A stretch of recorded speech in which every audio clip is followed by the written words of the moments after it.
have some of the strongest property rights of any nation worldwide. Everybody wants to have a little piece of the American dream. This flooring is from President Madison's house. They refurbished it and... President Madison? Yeah.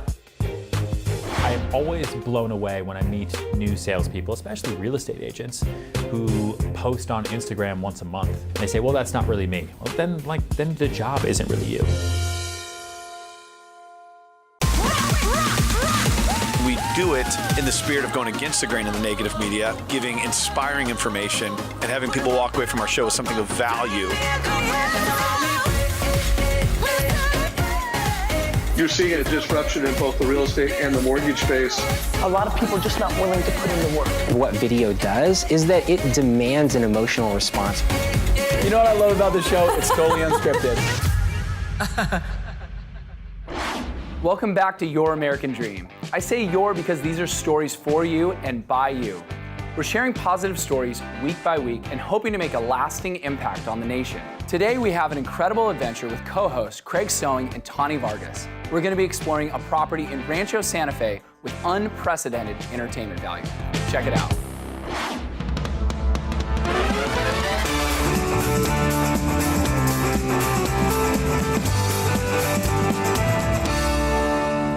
We have an extra special surprise today because Jenna invited us out to Hacienda del Corazon. House of the Heart. Say it in Spanish. We're in San Diego. Hacienda del Corazon. So terrible. I know, I sound so white. Which I know what it means, the house, the heart of the house, house of the heart. My understanding is when we find it, it's going to be a massive estate. My understanding is we were supposed to take a right, like 6 rights ago, but that's okay. Well, at least it's a nice neighborhood to be driving around. Rancho Santa Fe. We got a horse arena. That's right, Jenna did tell me that we're going to get the ride of our life here, so I don't even know what that means. I imagine, hey look, there's a horse sign. We're getting close. Yeah, that's got to mean something. I can feel the love. I can feel the whiskey bar. Hacienda del Corazon. You could smell the whiskey. I think it is. Is it? I see roses. I see a awesome estate. Wow. Wow. Mark here. I can't wait to go in. Let's do this. Let's do it. Game time.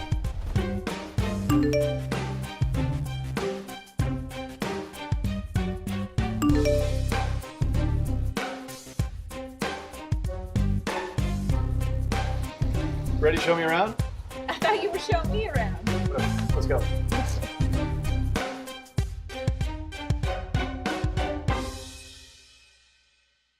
That is an unbelievable property in Rancho Santa Fe, California.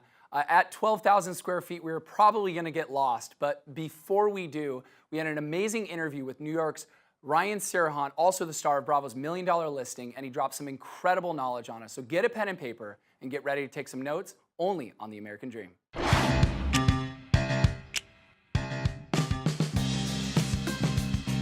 I'm Kara Kay with The American Dream. I get to meet with Ryan Serhant of $1 Million Listing. It's an exclusive interview and it's one you won't want to miss.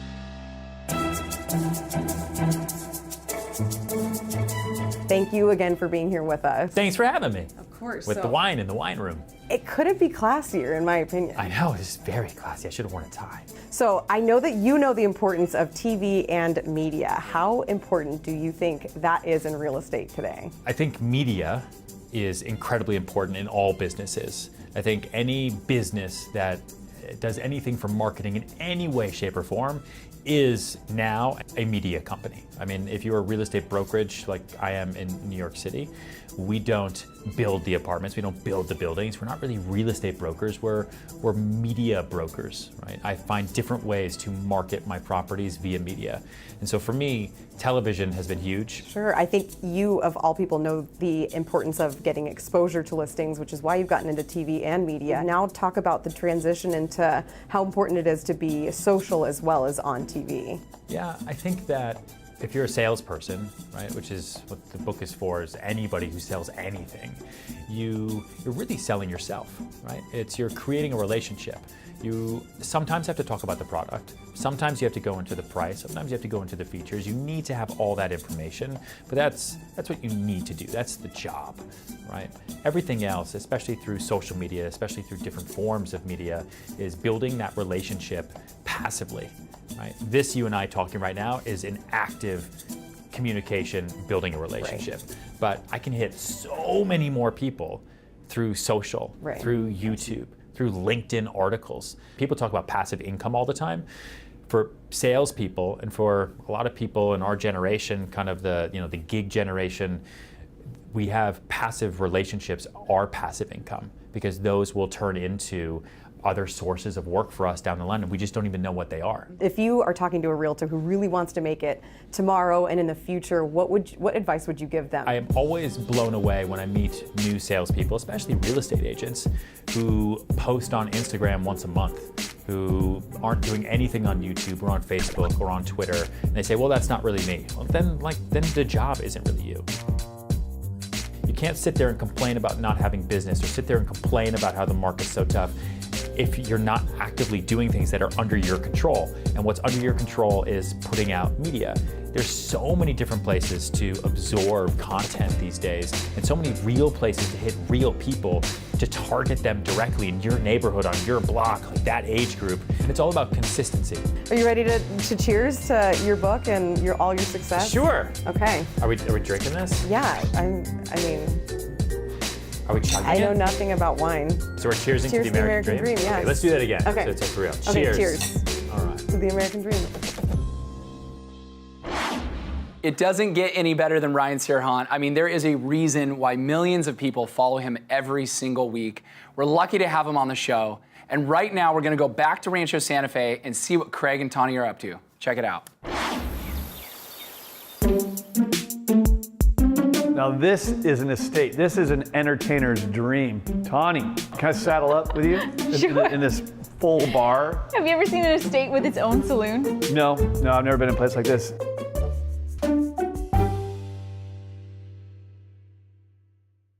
This flooring is from President Madison's house. They refurbished it and... President Madison? Yeah.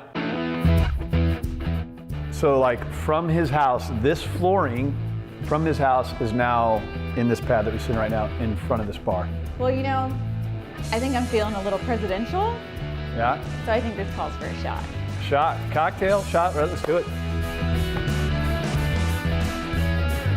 We wouldn't be doing this bar justice if we didn't like take a shot.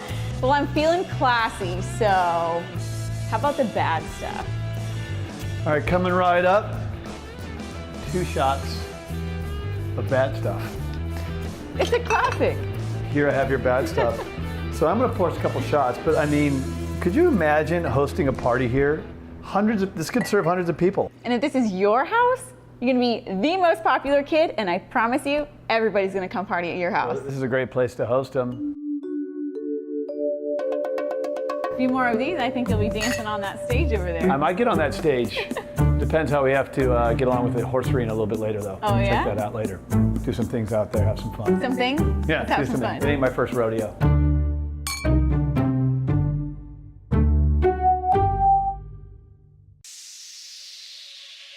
In the midst of the darkest night, Hacienda del Corazon is a classic property in Rancho Santa Fe. chains that were holding me. You sent your son down to set me free. Everything This property was originally constructed around the same idea of lifestyle that Rancho Santa Fe was founded on, and that is a simpler and a slower lifestyle. Every time I walk through this house, I see another detail that blows my mind, but my favorite part about the home is that there's this incredible indoor-outdoor space that is accessible in every room. Living in Southern California and having so many beautiful sunny days, it's wonderful to be able to have all of your doors and windows open. Floors from President Madison in your own private saloon. These are the sorts of things that I didn't even know I wanted until I saw them. This is an amazing way to entertain, but right now we're gonna check out how they entertain in your city.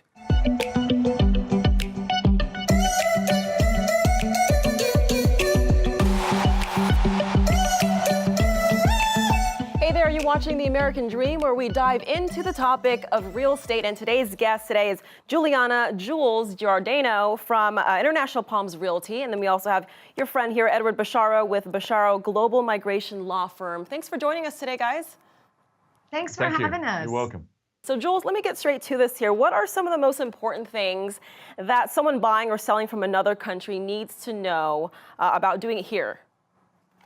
So some of the most important things that somebody needs to keep in mind is what's the ultimate intent of purchasing that property. There are a lot of factors that play into, how you're going to take title to the property and the taxes you're going to have to pay to it. Are they going to be subject to FIRPTA, Foreign Investor Real Property Tax Act, upon selling the property, or as they're earning income on it? They're going to have to be subject to certain tax brackets. Are they going to use it as sort of a vacation home, or are they going to use it as someplace where they're going to stay for a large chunk of the year? And it's really important that they have conversations with the right people before they even think about going shopping for a house. And then what's your take on that, Ed? I mean, are you guys seeing, first of all, a sort of a trend of international buyers? Well, first of all, because we're immigration lawyers, we come across foreign nationals coming into the US.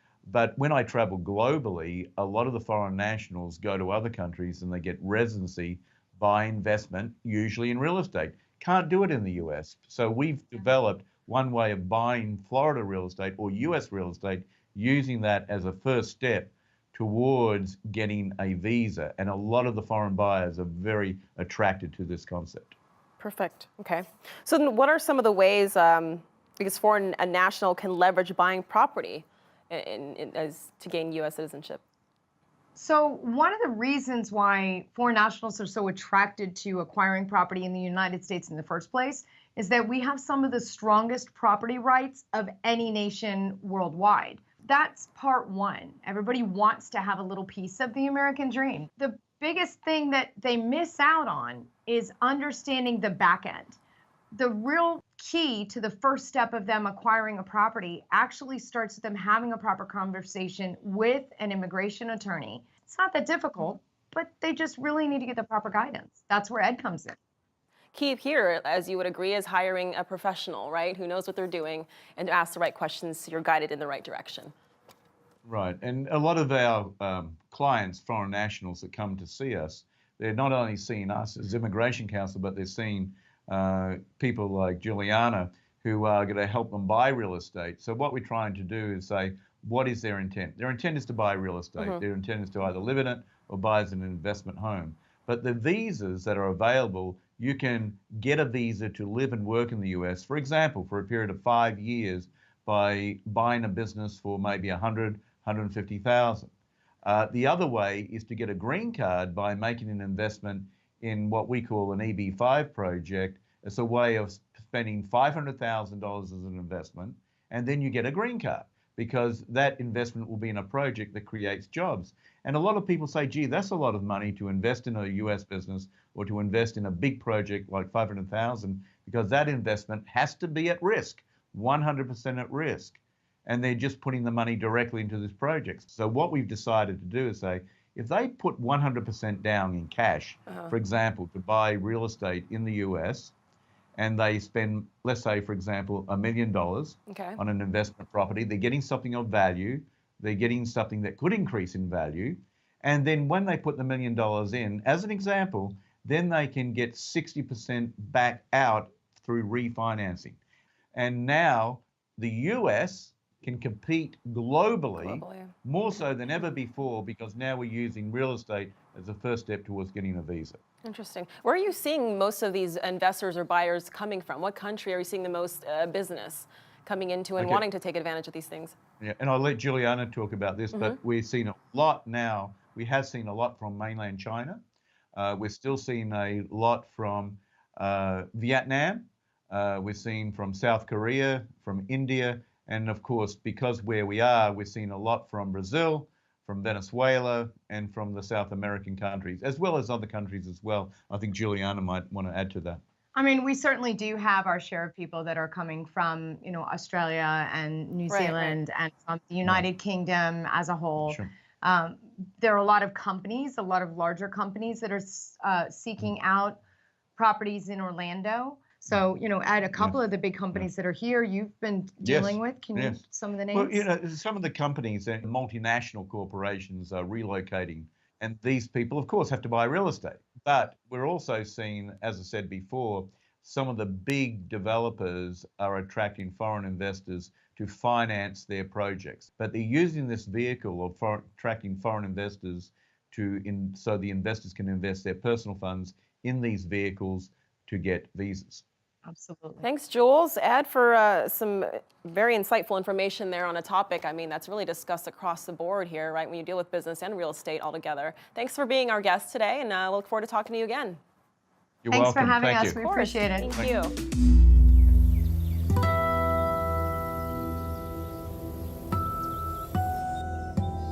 Never been in a horse stable in California before. I've been in a lot of real estate, but nothing like this. This is cool. Yeah, I'm telling you. Grew up in horses all my life. And this is honestly one of the coolest.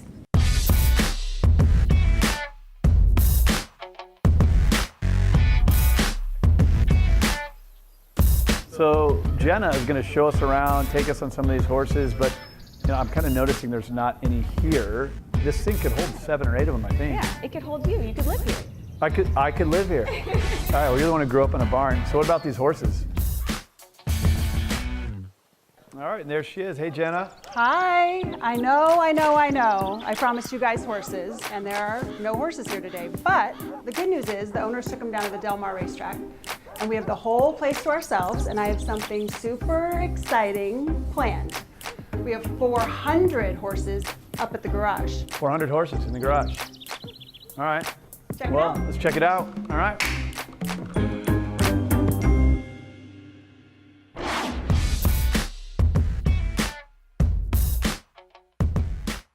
So this is what I really wanted to show you, the toy garage. What a garage, a lot of toys. We have motorcycles, motorized bicycles, Yep. a classic Chevelle. This is a beast. Now this is a nice car. I don't even want to touch it because I don't get my fingerprints on it. But what you get to go out and have some fun with is this Razor. So this is the horses.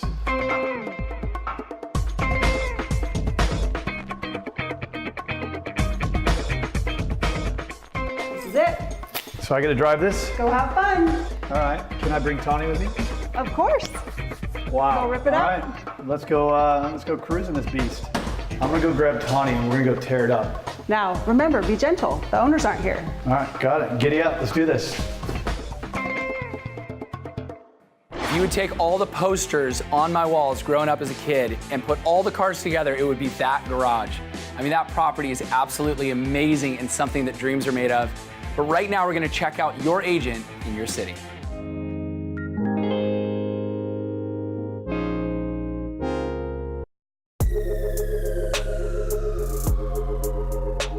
Hi there, Amanda Douglas here with Celebration Title Group. We're super excited to bring the American Dream Show to Orlando. We are one of the sponsors of the show, so we've been chosen as the local title company expert. You ask, what is a title insurance company? Most people have no idea what it is, but we are that neutral third party. So a title insurance company handles the transaction once it goes under contract, so whether you're buying or selling, you will be in touch with us in regard to just gathering all the information. So ultimately we come from the agents, we come from the buyer, the seller, the lender, whoever else is involved, and we make sure everyone gets paid. On top of that, we issue a title insurance policy. So title insurance is one of the strangest insurance and probably the oldest industry, but it actually is effective from the time of purchase backwards. So it's a retroactive title insurance just to ensure we've done our job, we've cleared all the liens against the title to the property, and that you won't have any surprises later on after purchasing the property. Ultimately, we record everything in public record, and we make sure everyone has that actual notice as to who is the new owner of the property. So that's what title insurance is in a nutshell. Again, just that neutral third party, and we ensure everything is done appropriately with all counties and realtors, everyone else involved.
Well, that's it for this episode of The American Dream. I don't know how I ended up in the studio when Craig and Tawny got to ride that thing out in Rancho Santa Fe. Either way, if you have a property that you think would be perfect for the American Dream, or you have a story that you think that we should shoot out all over the nation, we would love to hear from you. And until the next episode, I hope you keep dreaming, and thanks for stopping by. Till you come back home.